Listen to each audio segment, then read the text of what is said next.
Who is your favorite late Roman emperor? Mine is Flavius.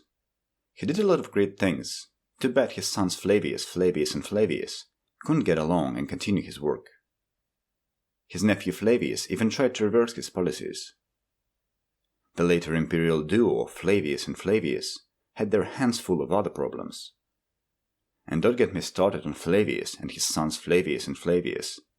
During their reign, the empire had really started to fall apart. You might be wondering, why do all these emperors have the same name?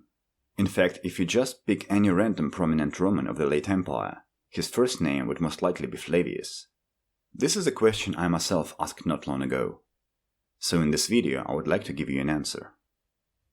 If you read or watch a lot about Roman history, chances are you've heard about Tria Nomina, the naming convention from the Roman Republic. If you haven't, there are a couple of good videos explaining it on YouTube. I might make one myself later if I get the chance, because it is quite a fascinating topic. But the gist of the system is as follows. There were three main parts to a Roman name: praenomen, nomen, and cognomen. Praenomen is your personal name, nomen is your gens name, which was like a clan affiliation, and cognomen was either a family branch name or your personal nickname.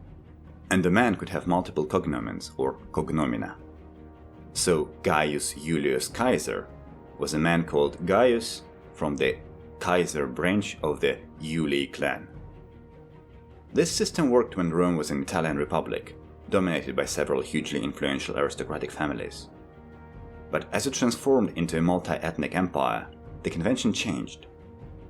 By the end of the 1st century, praenomen lost its meaning as a personal name and pretty much merged with nomen. This is why brothers started to have the same praenomen.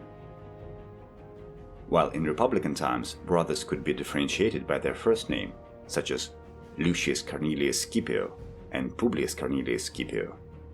Now they would have different last names, like the emperors Titus and Domitian, whose full names were Titus Flavius Vespasianus and Titus Flavius Domitianus. Praenomen and nomen also came to denote status and rank.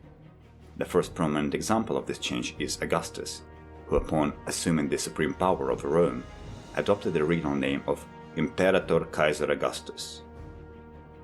Later emperors would adopt the names of the earlier emperors in the same manner, to show their connection to them.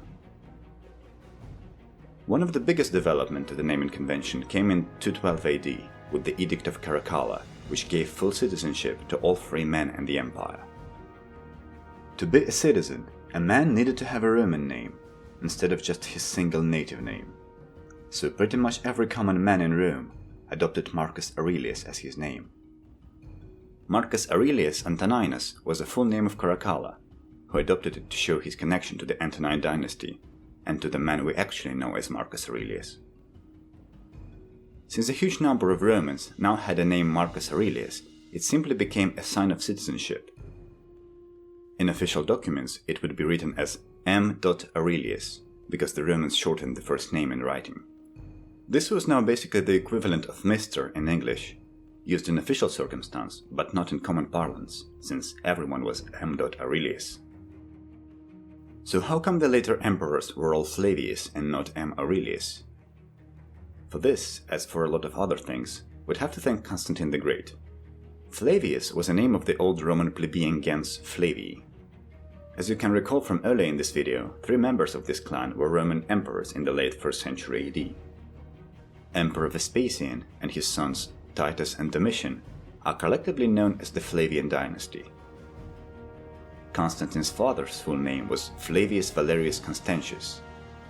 We don't know how exactly he got the name Flavius, but it is highly unlikely that he was a descendant of old Roman gens. The most probable scenario is that one of his ancestors was a state slave freed at the time of the Flavians.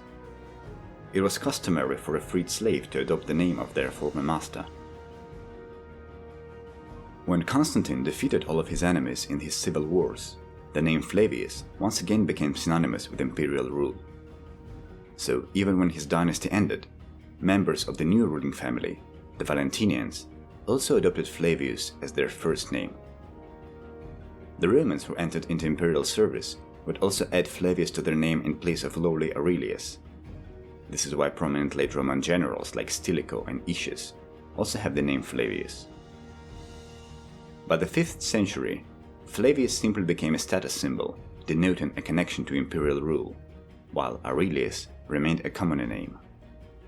In the Eastern Empire, this custom continued until the end of Heraclian dynasty, before reverting to Old Greek single name convention and subsequently binomial system, similar to what we have now. So this is why Flavius was so popular among prominent Romans. If you want me to expand on this video and tell more about Roman naming customs, please let me know in the comments. Thanks a lot for watching till the end, and I'll see you in the next one.